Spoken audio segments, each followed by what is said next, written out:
Welcome back to Formative. On the show today, we're joined by Marc Rosen, Senior Director of Corporate Sales and Concierge Services at FreshDirect. In our conversation, he shares the key skills that have helped him succeed in sales, what drives his ambition, and the one thing he'd go back and do differently. We're so thrilled to get to know Marc better.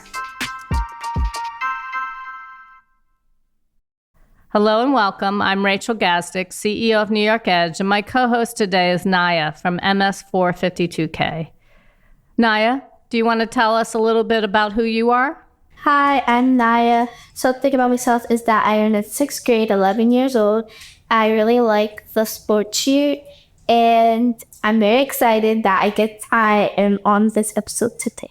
Awesome. And who are we speaking with today? We are here speaking with Marc Rosen. Marc, welcome to Formative. Oh, what a pleasure to be speaking with both of you. Thank you so much for having me. Thanks for joining us. So Naya, what's your first question for Marc? My first question for you is, was this the first thing you wanted to do? Like, was this a career you wanted since a child?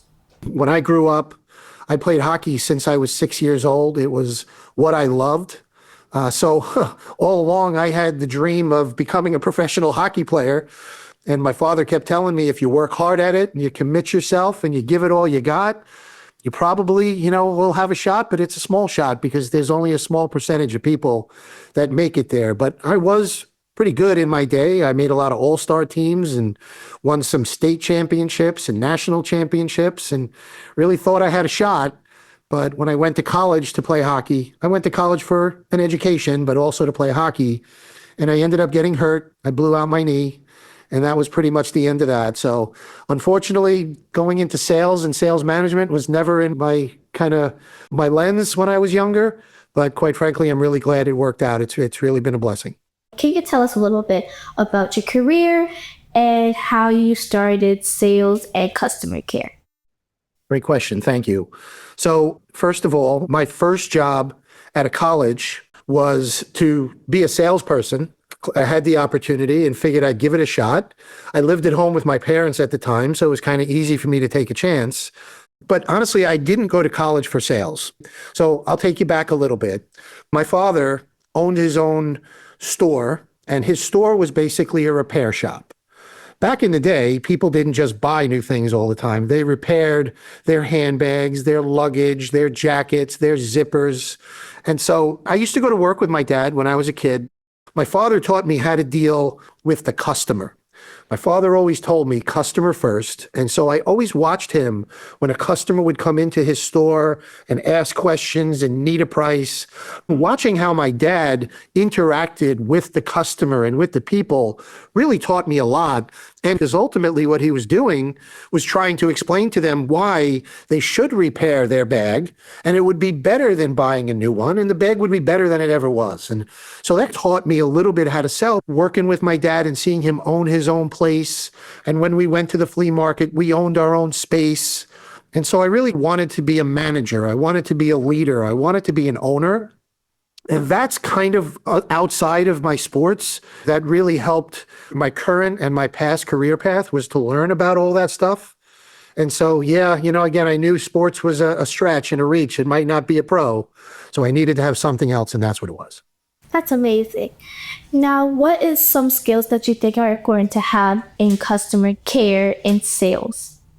Love that question. I have a small team here at FreshDirect, and these are the things I speak with them about and try to help them with and educate them on, only because I've got over 30 years experience doing what I'm doing. So I've learned from my mistakes. And by the way, that's one of them.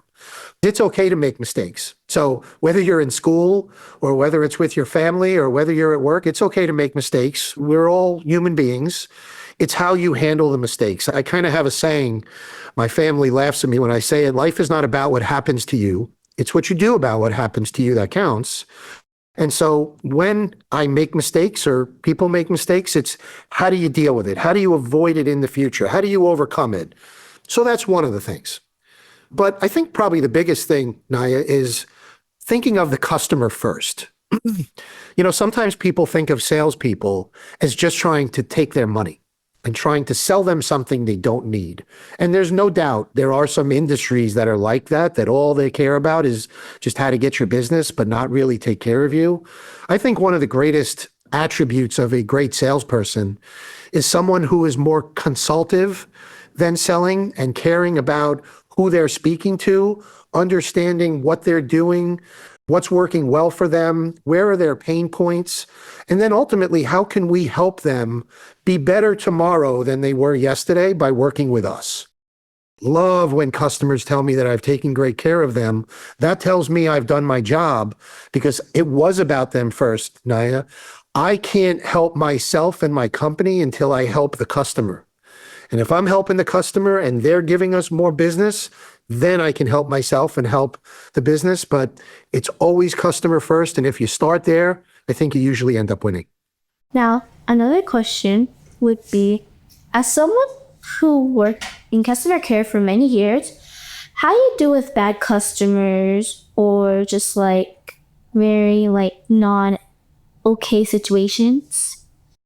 Again, I mean, it maybe sound like a broken record, Naya, but I love that question because I do that occasionally. And listen, we have a very strong customer retention because of the products and the service that we told you we try to provide is really to be the best we can be. So overall, our loyalty, our brand, our customer awareness, most customers or prospects, people who aren't customers, and we say we're calling from FreshDirect, it's so amazing to hear them say, "Oh, FreshDirect, I know you." So people know FreshDirect, people love FreshDirect, but because we deal with thousands, hundreds of thousands of consumers, we can't make everybody happy all the time. We try, we really do try to be perfect, but we know we're not. And so when we're not, and these situations come up, and you get the customer who we've really disappointed, the customer who we've really let down. Some people run from those situations, Naya. I embrace them. Those are the people who are crying out for help. Maybe they're really upset. Maybe they're kind of raising their voice a little bit. But I've learned throughout my career, again, it's all these years of experience, that you have to be sympathetic. You have to be understanding. You have to be apologetic. You have to listen to them to understand exactly what's happening. And then at the end of the day, my job is to do all things I just said and show them how we won't let that happen again. Show them how I'm going to make sure this won't happen to you. Show them how I'm going to get a credit in your account, which not only says we're sorry, but shows you we're sorry. I'll waive your entire order charge if I have to, if we really drop the ball. If they don't want the credit, but they need the product, get it to them right away. Sometimes it's the same day. It's hearing them, understanding to them, apologizing, being sympathetic, but eventually turning it to, how do I fix this? And by the way, isn't that what life is all about? You can't always make your friends happy. You can't always make your family happy, whether it's your immediate family or your relatives. Sometimes you have to work through difficult situations, and it's being calm, it's being patient, and it's truly trying to find a way where, again, everybody wins.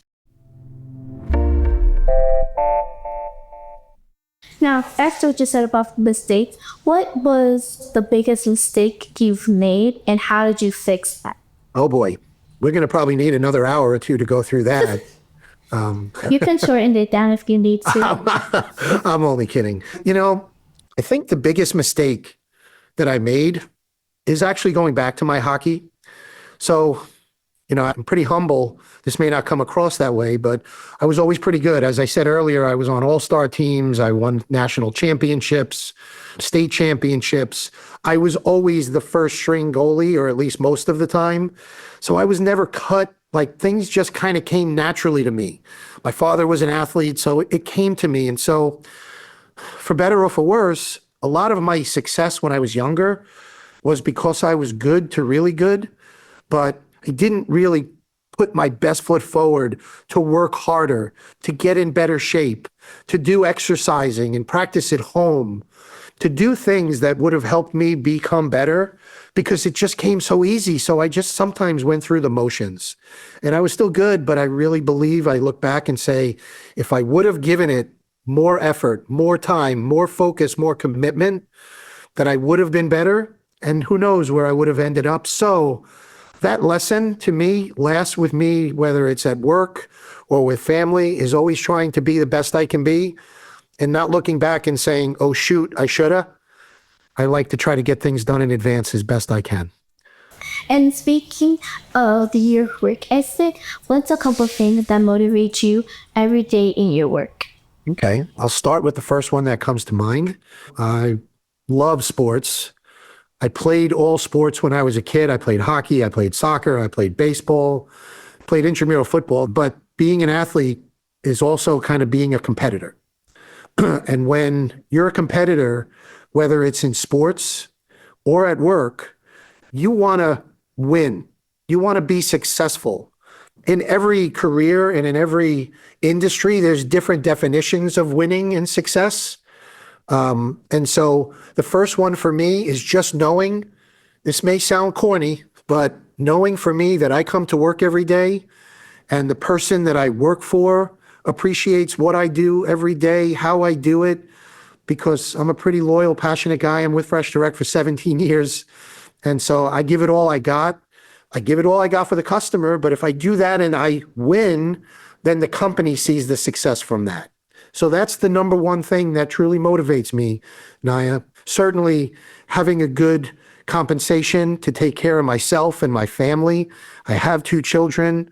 I was very fortunate enough when I was younger to be able to buy a home that, has a basement and a backyard and private property. And that was one of the happiest days of my life when I saw the look on my kids' faces that they were moving into this house, that they had all this great space in.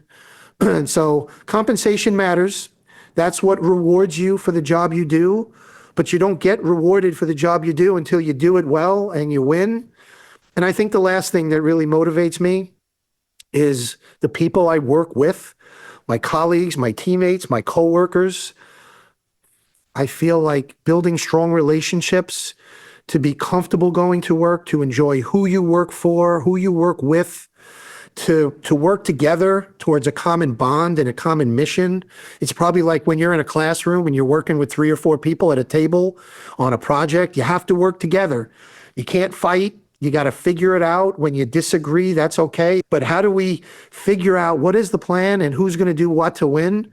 I love putting all that together with people I work for. That's another way to win and be successful, is to constantly think about how we can be better and how we can do things better, whether it's on our tech side, whether it's on our product side, whether it's on our service side, whether it's my sales team side or my customer service team. So those are the things that motivate me.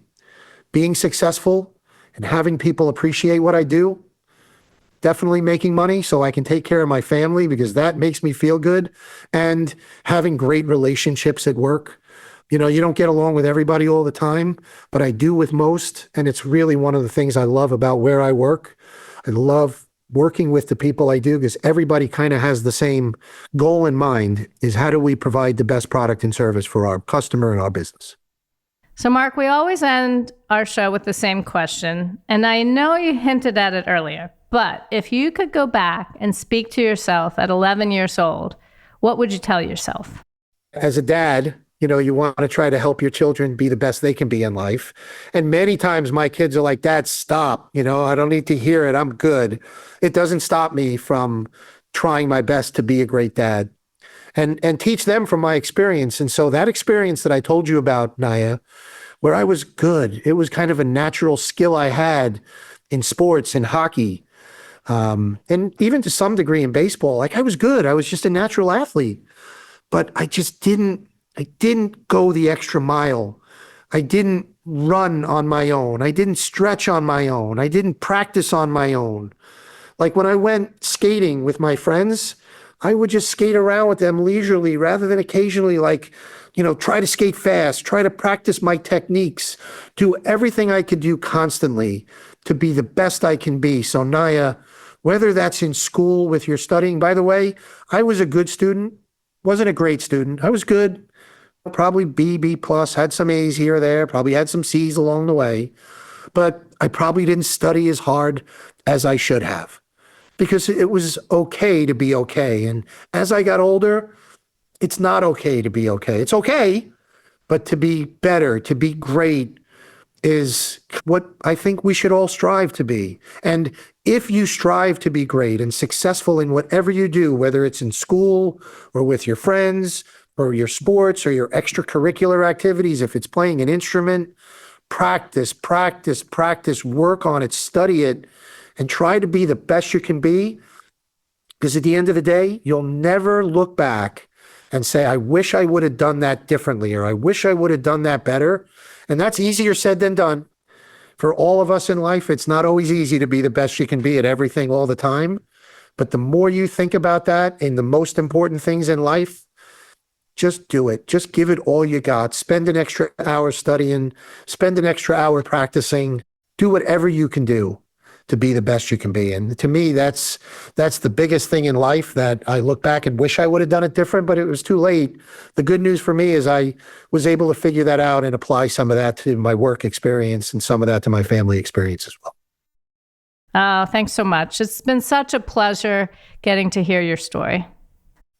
Thank you so much for having me. My adrenaline is pumping as I've really enjoyed this conversation. And Naya, I hope you get, even if it's 5 or 10% of what I was able to share with you there, I hope it helps you tomorrow and in a month and years to come. Yeah, I'm doing everything. Thank you so much. Thanks for listening to Formative, a production of New York Edge. I'm your host, Rachel Gazdick. Our production partner for this series is Citizen Racecar. This episode was produced by Haja Adas, post-production by Alex Brower, original music by Garrett Tiedemann. Thanks to the whole team at New York Edge for making this series possible. Never miss an episode by subscribing to the series at newyorkedge.org/formative or wherever you get your podcast.